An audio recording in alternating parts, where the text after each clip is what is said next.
Welcome to today's online learning event, the F Word, Tackling Performance Feedback. We're very excited to be able to present this event, and thank you all for attending.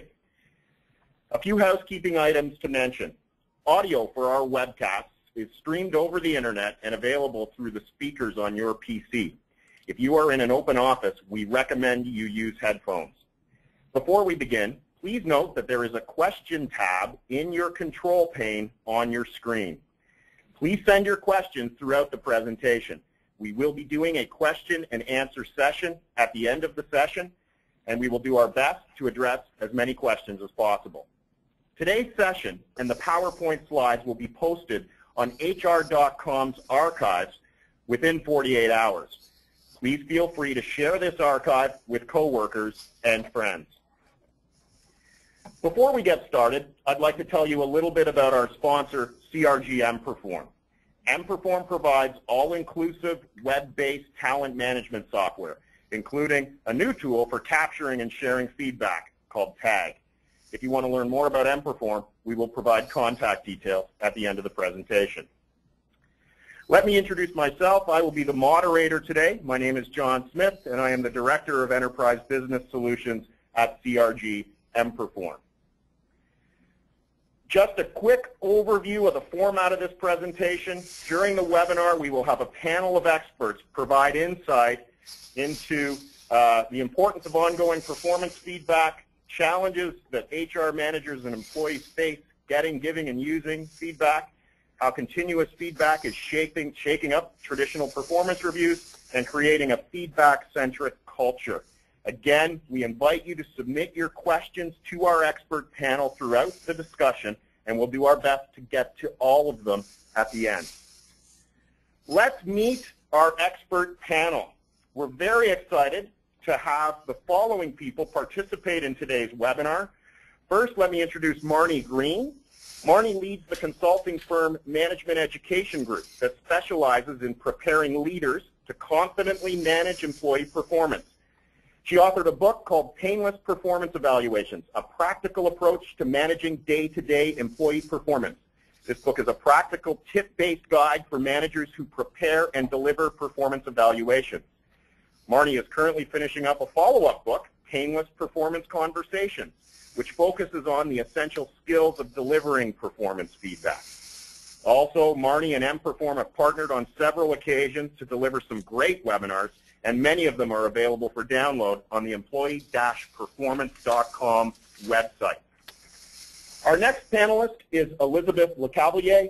Elizabeth is the Vice President of Human Resources at Forensic Technology based in Montreal. She is an active member of CRHA. Elizabeth brings over 20 years of experience in the service and high-tech industries, working with companies renowned for their best practices in human resource management.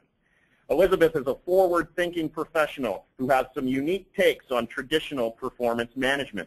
She's spoken at several conferences and was recently interviewed by Canadian HR Reporter. Our third panelist is William Tincup. William is one of the country's leading thinkers on social media applications for human resources. He's an expert on the adoption of HR technology and one heck of a marketing professional. William's been blogging about HR-related issues since 2007. He's a contributor to Fistful of Talent, HR Tech Europe, and HR Examiner. He also co-hosts a daily HR podcast, which I'm sure most of you are familiar with, Drive Through HR.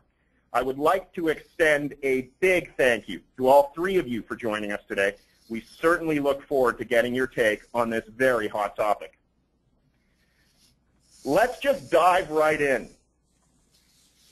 The format of the panel discussion is going to be simple. We're going to raise a topic for discussion and go around the table and get your input.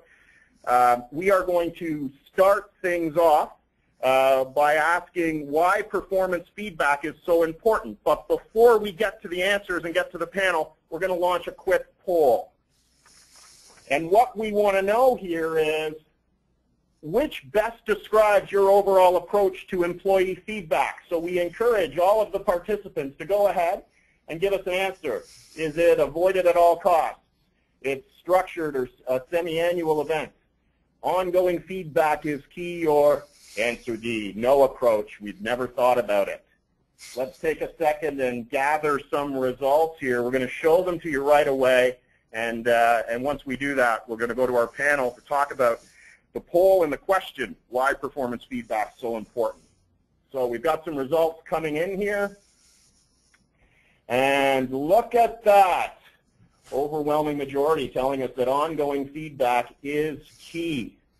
Okay, so why is performance feedback so important? We're going to start here with Marnie, and then we're going to ask Elizabeth for her take, and then William.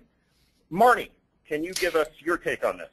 Sure. Thanks, John. And I think the poll gives us a clear indication that the majority of the folks on the line understand that this is a key component of how we operate our businesses. And yet, I think sometimes it's a challenging prospect. You know, in fact, I think it's getting a lot of buzz these days because it's a basic human need. It's what we crave, and we all want to know whether we're on track and how valuable we are, and that we are adding value to our operations, and we all want to be successful. However that's defined. But you know, even employees who act like they don't really have an interest in feedback, I find,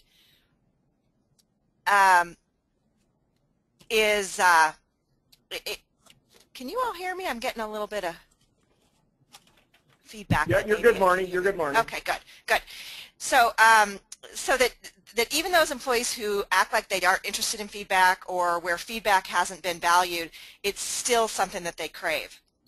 A number of years back, I managed a work group of employees who had been with the organization for a really long time. And in fact, my most challenging employee was a guy named Bob, and he'd been with the organization longer than I'd been alive at the time, and that is not an exaggeration. And when I became the manager of the group, Bob indicated to me in a lot of different ways that he was not interested in feedback.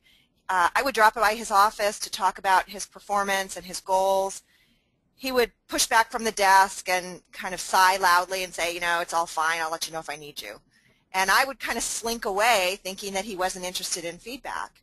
And a few weeks later, I'd do the whole drill again, and I'd get the same response. And this went on for months, him really not wanting to engage in conversations about feedback.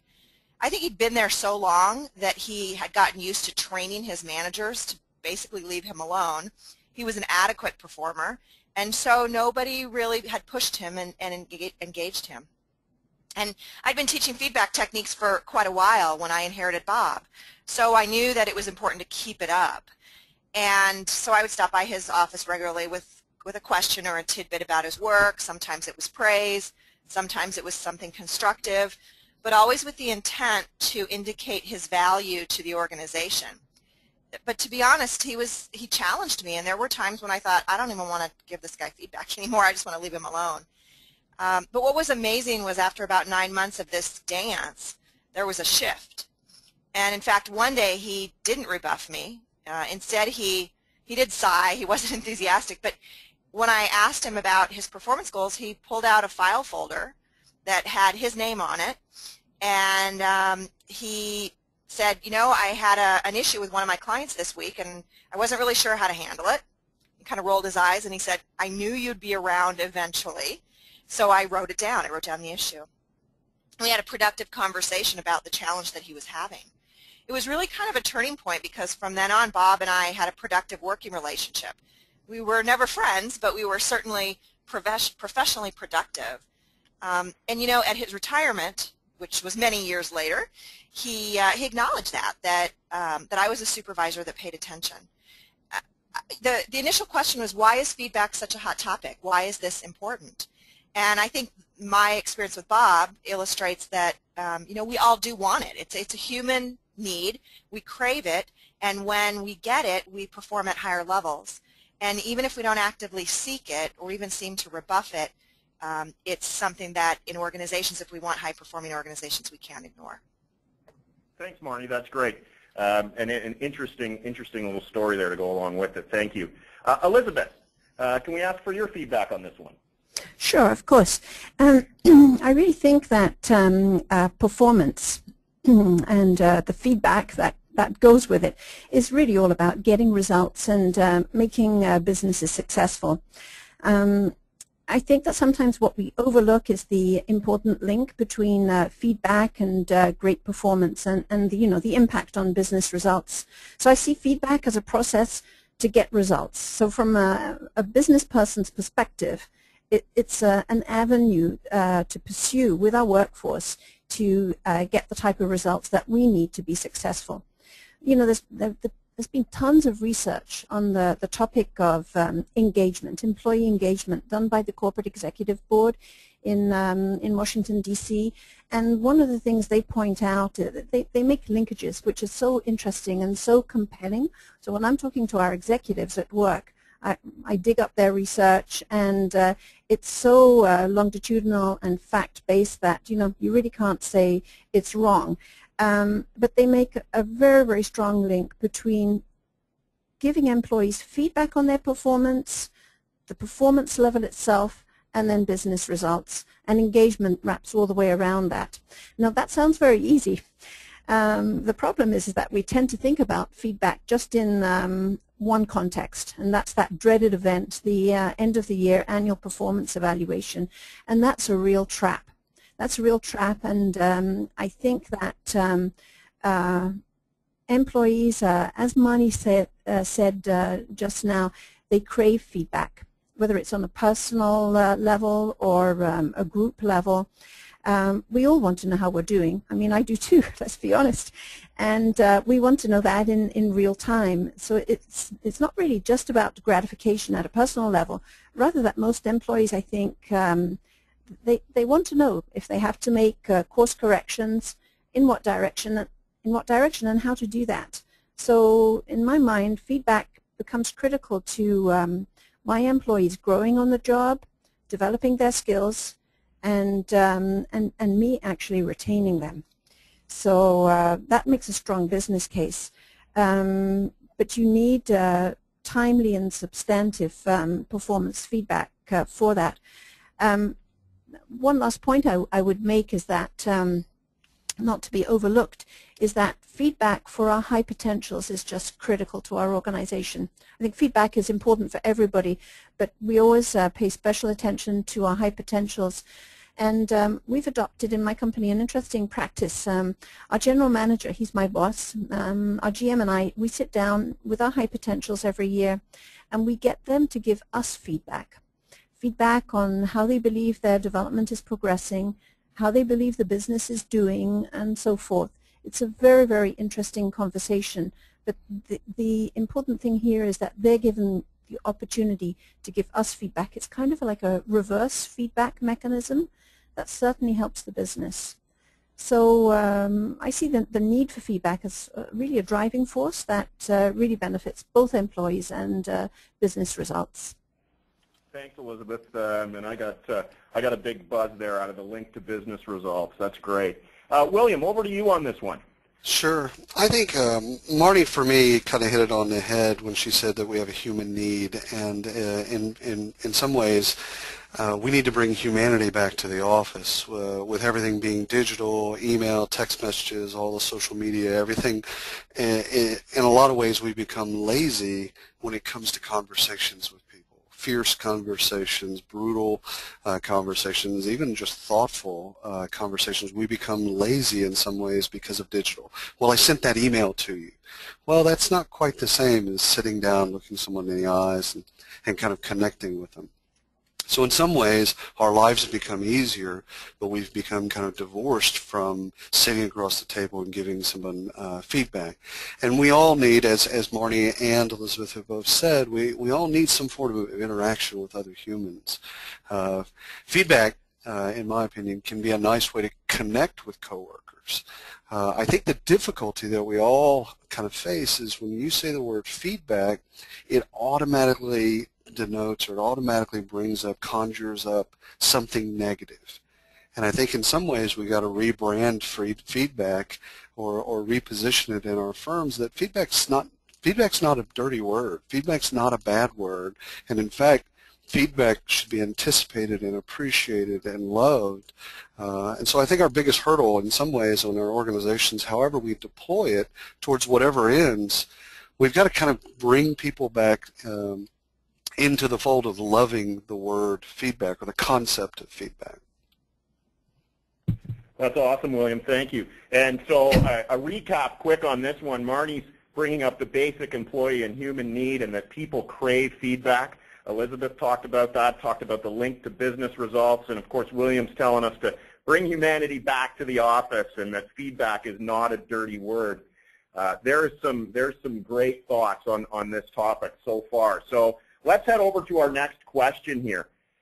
We called this webinar the F word because feedback is oftentimes feared and avoided like it's a bad word. Why do you think that is? What are some of the challenges that you've seen with HR, managers, and employees getting, giving, using, and managing feedback? I think this time we're going to start with Elizabeth, go to William, and then Marnie. So Elizabeth, do you want to take a crack at that? I sure will.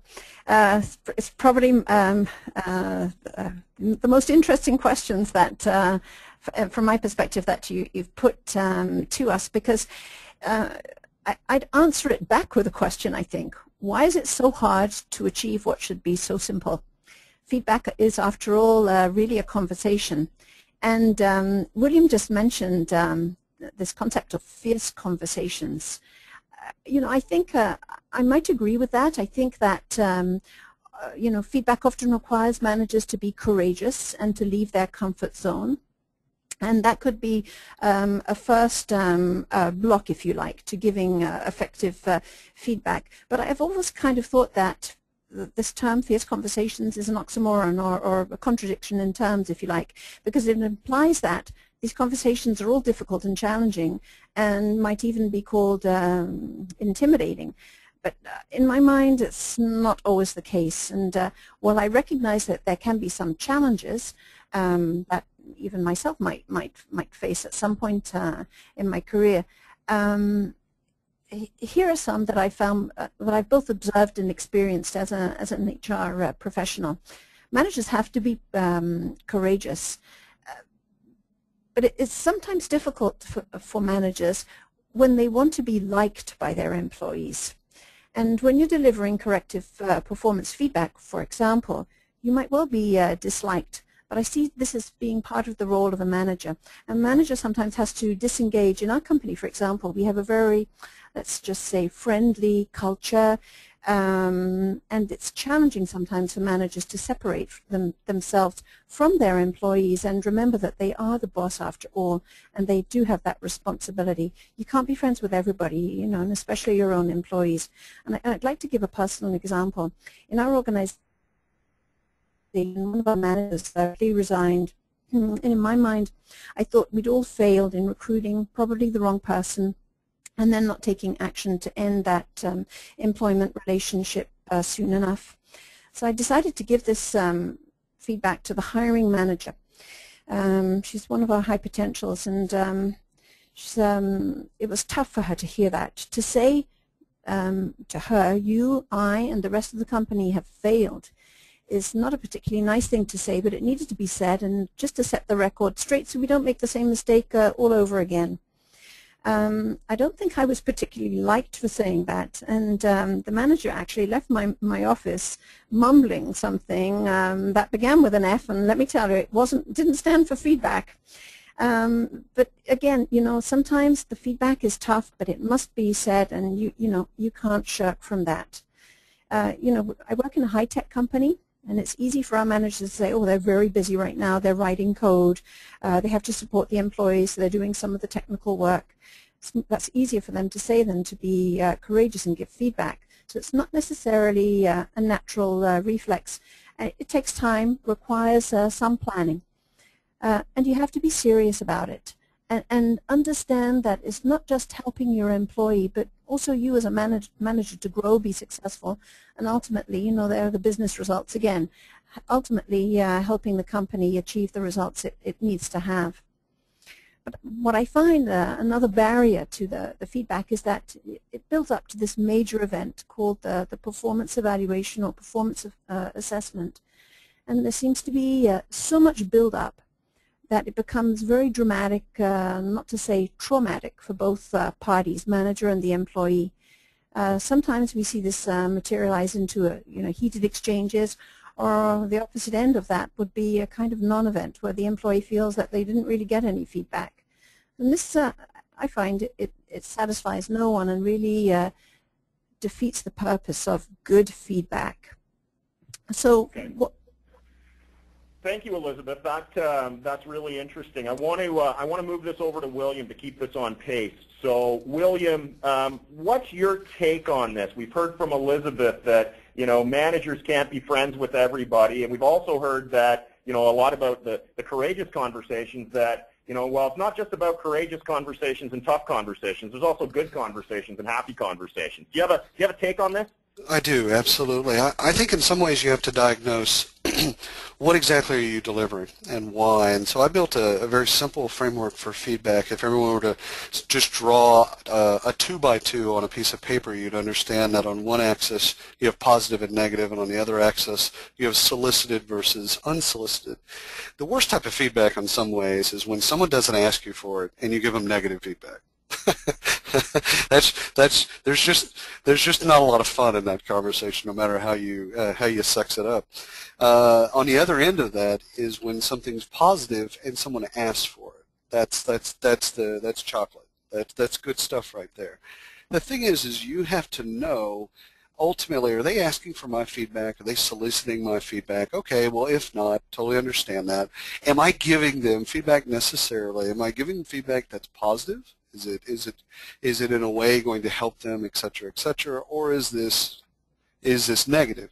What I've come to learn is people, until they're really ready to kind of hear that negative feedback, the critique, you almost have to get them ready. You have to prime the pump in some way. So I think the first step, what I would say, John, is you have to know what am I delivering? What am I delivering and why am I delivering it?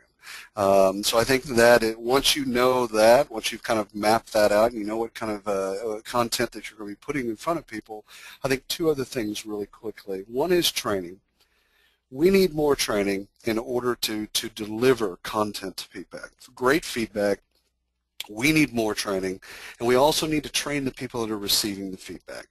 So I think that there is an element of training in our organizations that we just assume that people will pop out of the womb, go through high school, go to college, and then they can accept feedback.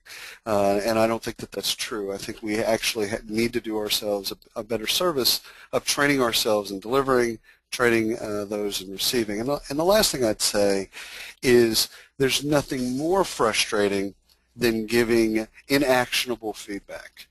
Meaning, I think that this is the burden on the person that's creating the feedback to say, is that actionable? Am I asking? Am I just kind of describing a problem? Am I throwing a rock at a glass house? Am I giving this person actionable feedback? And I think that's where it gets back to the feedback being a dirty word, is when we just give people, we describe the problem. Hey, you're coming into work late. It's got to stop. Bam. But we're not digging into it. It's like, okay, well, let's talk a little bit about different flexible work schedules, because obviously you're not getting here on time. You probably have good reasons for that. Let's dig into that, etc. So there's no action behind it. And I think if we did a better job, John, in terms of just creating actionable feedback, people would probably take it. Thank you, William. Clearly important training and action-oriented feedback. Marnie, over to you on this. What's your take on this subject? Yeah, I think William's hit the mark with the idea that we need to prepare people to give and to get feedback. And one of the concepts that really resonates for me about what that training might include comes from a book called You Already Know How to Be Great by Alan Fine. Alan Fine talks about the concept of interference, and that's one of the challenges of giving and getting feedback. I really like this idea. He says that interference can be external, noise in the room or in the environment, but mostly what gets in our way is the internal noise. It's the fear, the stories we tell ourselves in our own minds, and they prevent us from delivering feedback that's clear, that can be clearly understood or even clearly heard. And so interference are those stories we tell ourselves about why the person's behaving the way they're doing, or why they're arriving late, or why they're making these errors. And that internal dialogue about our own capabilities sometimes too. Interference about, we tell ourselves, oh my gosh, don't screw this up, or you better say it this way, or you better be ready if the employee shouts or cries or whatever. And then we tend to exaggerate what we're afraid of. It's that 800-pound gorilla in our head that I think is the biggest challenge. And so when you think about training, I think it's really important that we help managers and feedback receivers have the right frame of mind about feedback, and that it is a productive process. Because when we end up paying more attention to what's going on in our heads than the actual performance and our role in helping them improve, then we're not paying attention to the right thing. So I think that's the biggest challenge. Well, that's great, Marnie. Thank you. So we started off hearing from Elizabeth that, she asked a question, why is it so hard to achieve what is so simple? And, she told us a little bit about her thoughts on this, and that these feedback cannot, it's not always about being courageous, and also that managers, can't be friends with everyone. William talked about the importance of training for feedback, and also that it needs to be action-oriented. And Marnie, I think you rightly pointed out that, people giving feedback have to get beyond their own internal interference, we'll call it. So that's, those are some great takes on this question. Let's move along to the next question here. And the next question is, how is ongoing feedback shaking up the traditional performance review?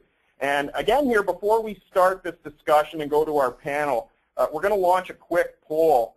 So on your screen, you should see a poll that comes up saying, how often is your organization conducting performance appraisals? And we'd like to hear from you on, is it once a year, twice a year, every 3 months, monthly, or never?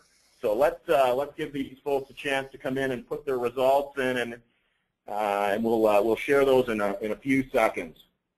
And we're getting close here, and I can see the answers coming in on my side because I've got it up on the screen in front of me, and I can tell you it doesn't surprise me. And are we going to go ahead and publish this? And here we are. Look at that, far and away.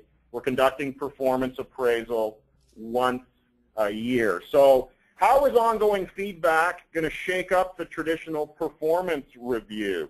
And on this one, I think we're going to start with William, go to Marnie, and then Elizabeth. So William, do you want to take the lead on this? You bet, you bet. I think frequency, when you look at the word or the concept of frequency, I think it has to be aligned with the values of the firm. If the company prides itself on speed, the ability to pivot, etc., then constant feedback is essential to the business objectives.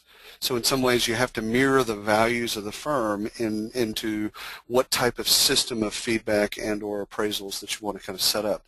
But I would also say that frequency can be disruptive, meaning let's say I ask a coworker, this idea of constant feedback and all of it being a positive thing. But let's say I ask a coworker to change something significant, like I've noticed that they're writing styles, that they don't have a good command of grammar, etc. And I want them to change that. That's something that's very important to the business, very important to me, it's very important to them, it's going to help them in their career path, etc. Something significant. You don't just change your writing style and become a great writer over 2 weeks. But then I grade them again in 2 weeks, i.e. I give them more feedback in 2 weeks later. So the idea that frequent communication, conversations, feedback, etc. It also has to be mirrored not just to the values of the firm, but also to be mirrored to what action am I asking them to change. And so something that's significant, you need to have a little bit longer tail to understand that they're not going to be able to change that overnight. I haven't given them, in some ways, I haven't given them the time or resources to be successful. And I think that's where great feedback systems really work and frequent systems really work, is when you give people the time and resources to actually make the change that you'd like to see. Interesting, interesting. Okay, thank you, William. Marnie, over to you on this one.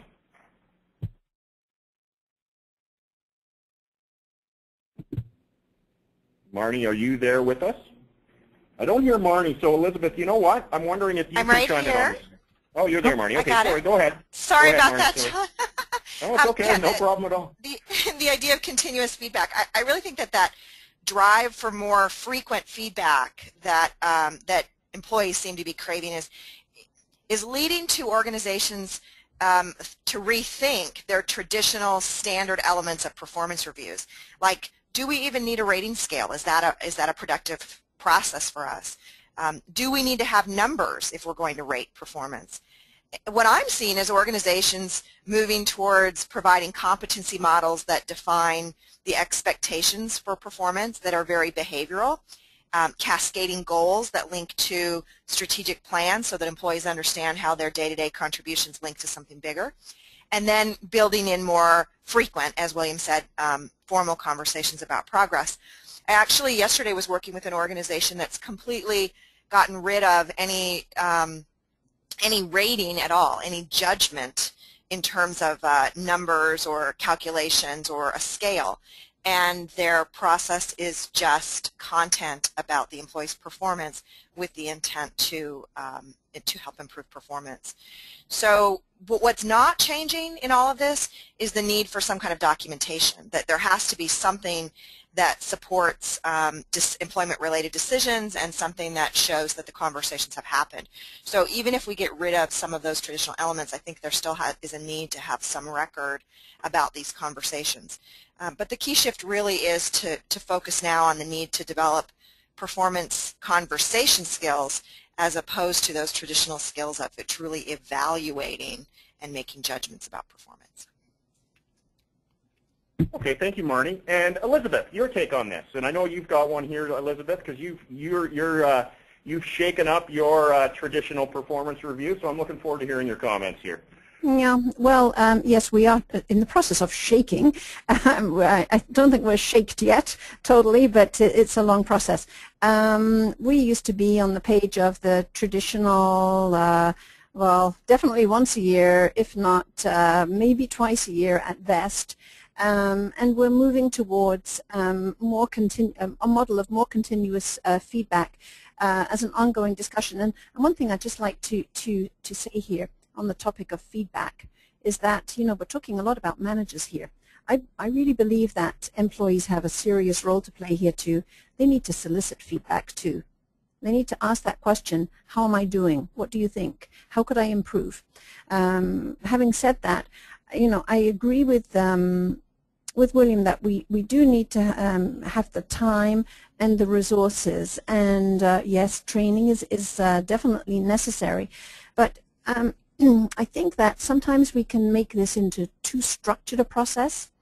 You know, you need some sort of framework for feedback and to evaluate performance. But I find that when you adopt a traditional approach to this and you focus on ratings and bell curves and did you complete your performance feedback yet, you know, and HR turn into a sort of police force here, I don't think that we're really hitting the key objectives that we want to get there. So in my wildest dreams, I kind of think that, well, one day we won't have any performance evaluation. We'll just have this ongoing discussion, no more forms, no more fixed meetings to discuss a yearly review, no more angst, I think, rather a discussion between adults. And I think that sounds so simple, but frankly, we've still got a bit of a way to go. One other thing I'd just like to squeeze in here, John, and that is I think that when we talk about feedback in the context of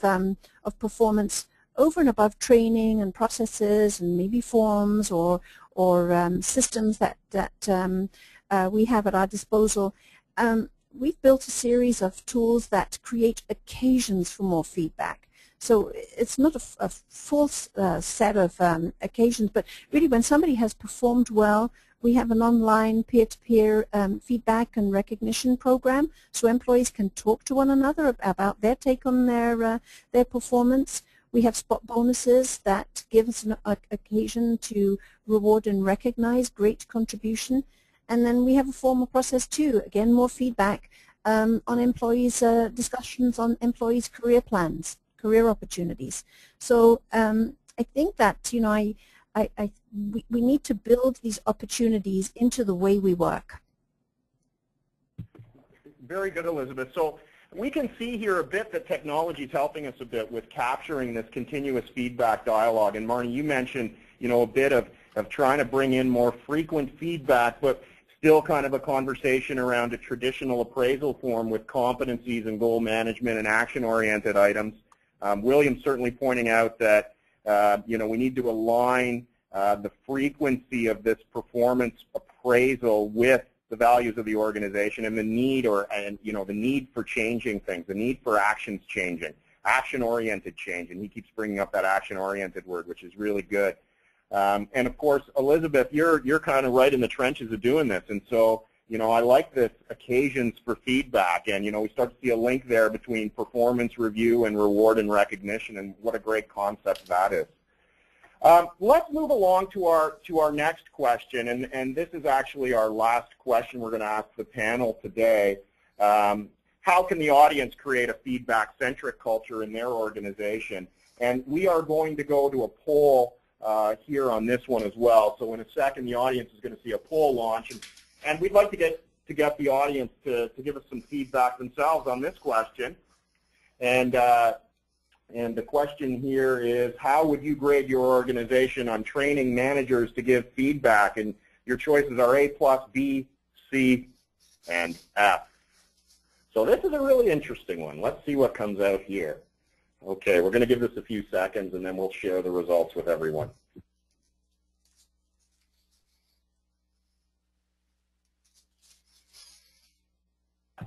Okay, and I think we're going to share the results here, and the results come up, look at that, 50% in the C area.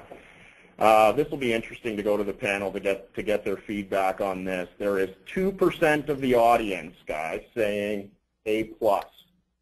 Look at where this dispersion is in the B. You know, in the B category, at B and A, we got 26%. In the C and F category, 74%. So I'm wondering if this is going to surprise anybody here when we go to this one. And I think on this last question, we're going to start with Marnie and go to Elizabeth and then William. So Marnie, over to you. Sure. Those are interesting results, and I would love to talk with the folks who are in that A category to find out what you're doing, because it is such a challenge, and I think a lot of organizations are not investing wisely in the training that they're providing as it relates to performance management. I really loved what Elizabeth said about creating occasions for feedback. And the first tip that I had for implementing these ideas is to spend more time developing the conversation skills of managers, and I think it has to be within a specific context. So rather than just teaching feedback skills, let's teach managers some very practical, actionable techniques that they can use in specific kinds of feedback conversations, like the spot awards, like corrective feedback, rather than just training them on process forms, calculations, those kinds of things. And John, you mentioned that technology seems to be aiding this, and I agree. I think when you leverage technology, it frees managers up then to focus more on the content of what they need to share with the employee rather than on fulfilling some process expectations. So the training and leveraging technology, those would be two ideas.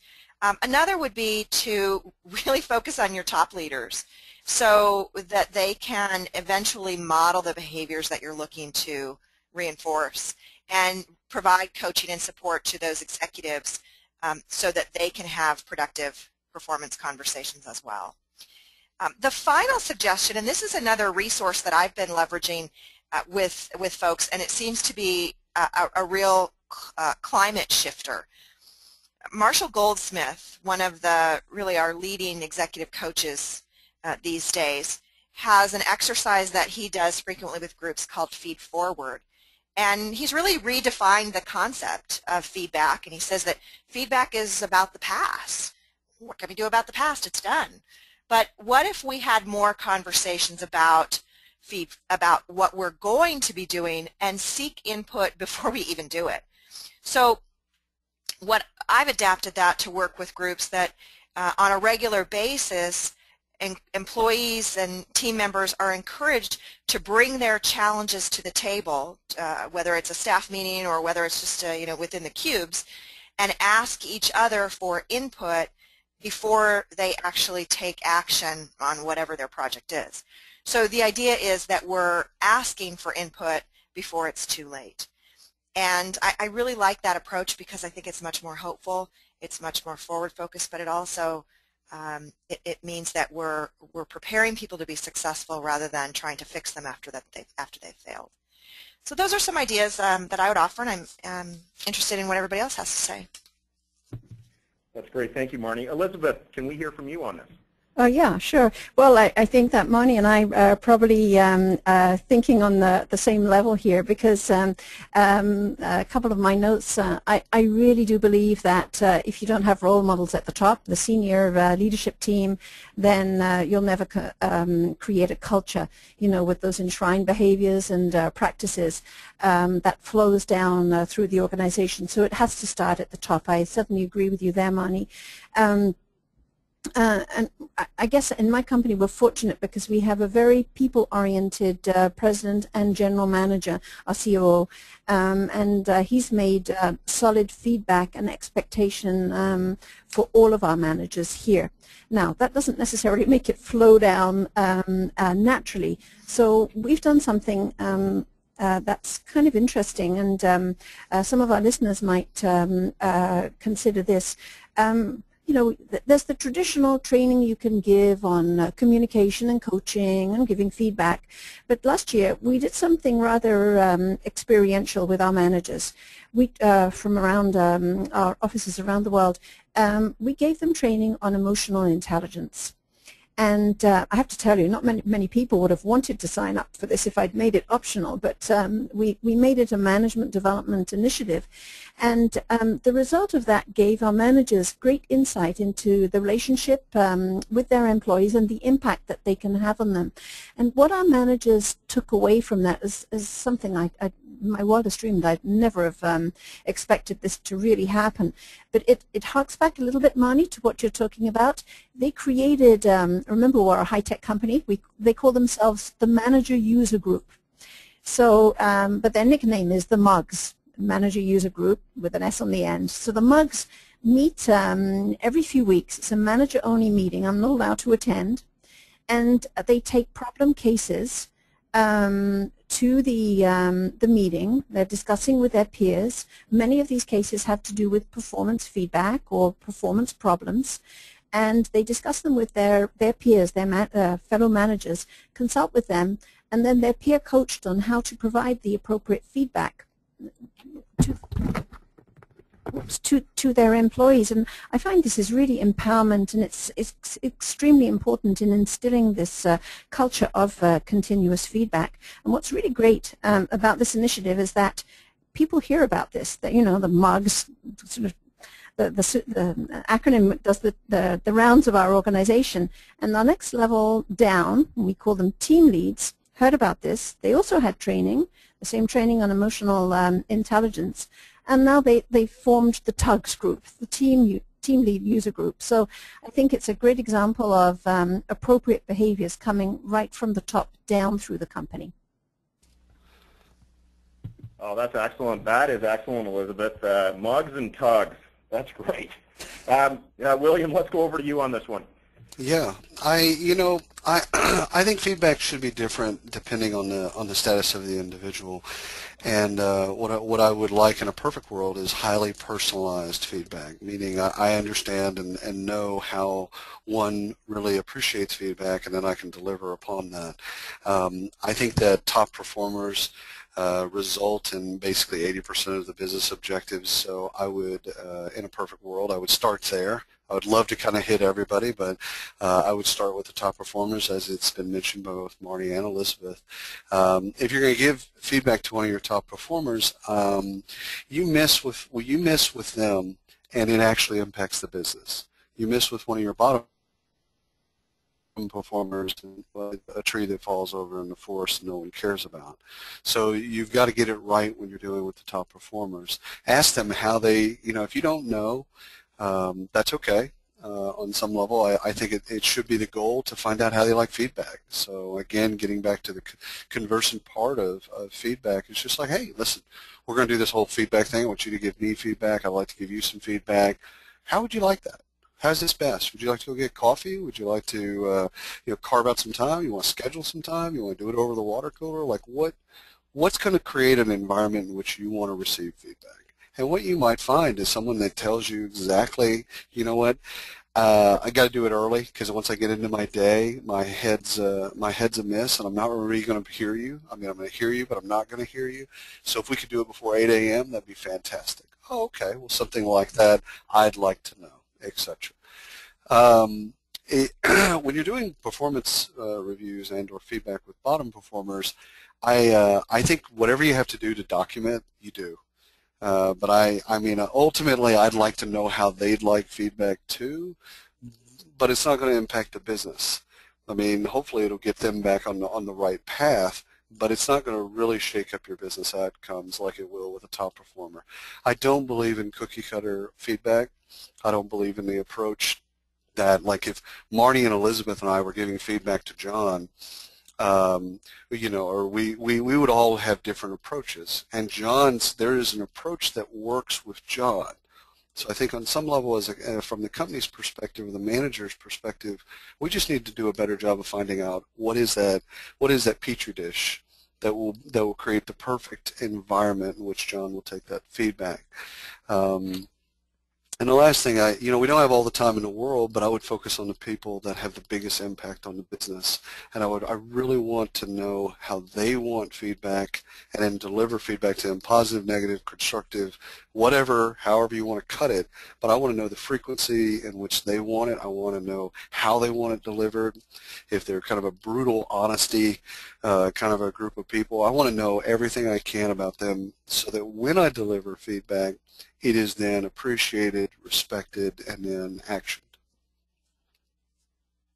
Very good. Thank you, William. So we heard from Marnie that, creating a feedback-centric culture involves asking for input before it's too late, and that continuous feedback should be considered forward-thinking. And in the forward-thinking world, Elizabeth told us about emotional intelligence training and how her firm has instituted the MUGS and TUGS group, the manager user group and the team user group.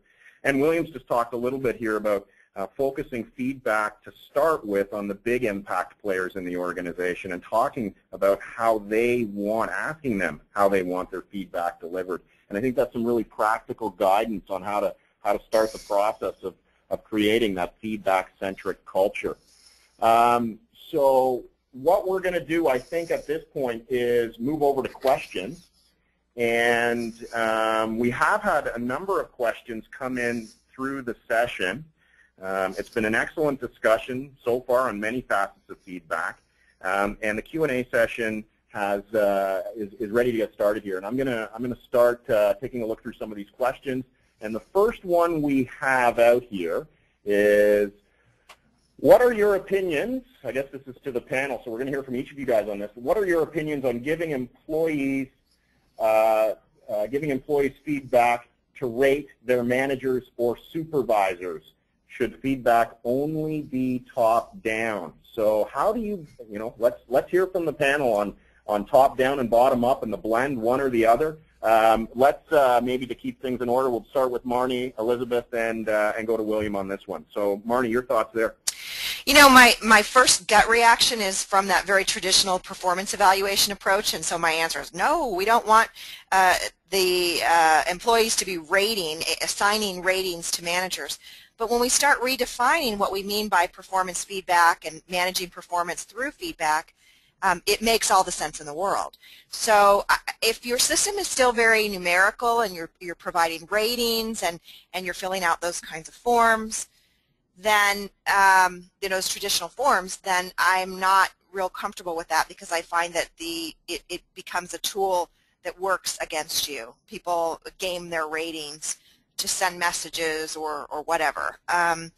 But if you have, it's really just about feedback and how can the manager better serve the employee and better meet the employee's needs so that the employee can provide the highest levels of contributions to the organization, then that makes perfect sense. And I think part of our culture shifting and our training can very much needs to be about helping managers ask for that kind of input and engaging employees in those conversations about how they can better be served so that managers can continue to improve as well. So that's my reaction. Thank you, Marnie. So Elizabeth, over to you. Should employees be able to rate their managers? Yes, absolutely. In my company, they have many mechanisms to do that. When we come towards the end of a performance year, we use a 360 feedback mechanism. So that feedback goes straight, it skips a level up, going to the manager of the manager, so that gets played right back. We also do skip level downs. So my boss, for example, might meet with my employees and say, you know, is there anything you want to discuss? How's Elizabeth doing? And so on and so forth. And the last mechanism we use, because we really think it's important to hear from our employees, through our employee engagement surveys, there's typically a whole section on how my manager is doing. So employees can give feedback through that route as well. I think it's very, very important. It shouldn't just be one way down. I really believe it should be going back up as well. Interesting. Okay, William, what do you think about the bottom-up feedback process? Well, ultimately, not to be a cop-out, but I think it comes down to the values of the organization. And if you are an organization where you value feedback, then you should value it 360. Period, end of story. It shouldn't be one direction or another. I think something else to solve for is what type of generations you have at work. I do believe that different generations kind of contend with and interact with and maybe even perceive feedback differently. And last thing, when you're dealing with some people that are a little bit more social savvy, they're going to give you feedback anyhow. They just might do it through Facebook or Twitter or a blog or other mechanisms. So you may as well create an outlet. In that instance, you might as well create an outlet to garner that feedback and maybe learn something about your organization and or help you become a better company. So I think I hate to say it depends, but it depends. Thank you, William. Okay, interesting.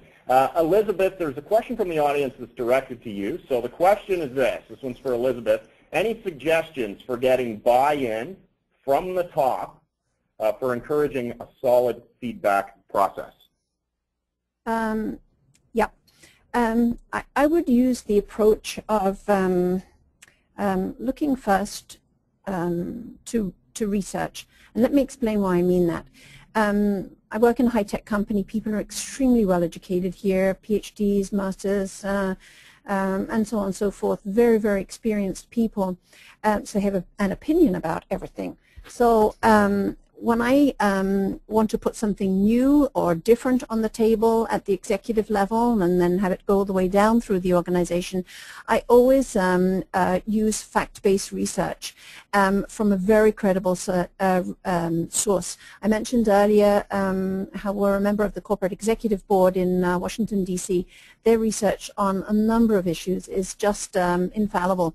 And has been adopted in best practices by some of the leading organizations in North America and around the world. So that's generally my my approach, because you know, you have to know your audience, I should say, first. And when I know my audience, I know that this is an approach that works with them, because they find that they can't really argue about facts. You know, it's human resources stuff is soft stuff. It's not a science. High-tech science. It's all about science and concrete things. So when you approach an executive team with on a soft subject, it's very good to have facts behind it. Very good. Okay. Thank you, Elizabeth. I think we've got time for one more question here, and this one is directed at William. William, why do you think employees are so reluctant to ask for feedback? Well, reluctant right now is because of job security. No one wants to make a ripple. Everyone, those that are privileged enough to have a job want to keep their job, etc. And asking for feedback is really a kind of a game of vulnerability. It's standing in front of the mirror naked and acknowledging your weaknesses and your vulnerabilities. And it doesn't have to be that way. But because we've kind of misdiagnosed and mispresented feedback, employees are a little shell-shocked. And I think that a great culture, a work culture, if you will, is one where even in a recession, people can ask for feedback. So I think that the reluctance is probably tied to the times. But I think that there are great examples of companies out there that, they won't fire you if you ask for feedback. And or if you get negative feedback like, hey, here's some things to work on, it doesn't mean it's a pathway to termination.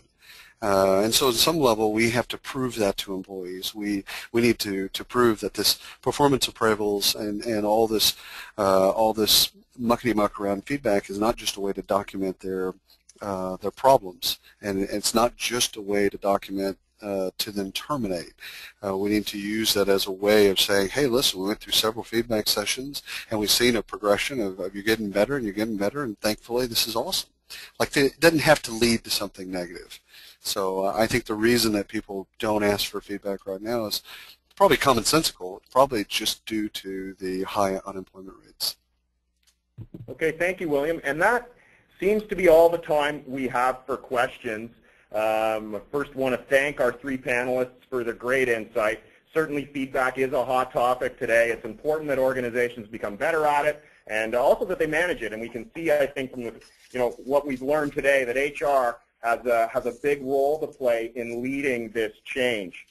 And again, thank you to the three panelists. Just excellent contributions today. If you'd like to connect with emPerform or the experts after the webinar, please email us at info@employee-performance.com, and we'll be happy to get any questions answered that haven't been answered yet, or to provide a link or a contact information. You will be receiving a survey after this event, so please take a moment to provide your feedback on today's presentation. Thanks again to everyone for joining us, and we'll look forward to speaking with you all again. Thank you.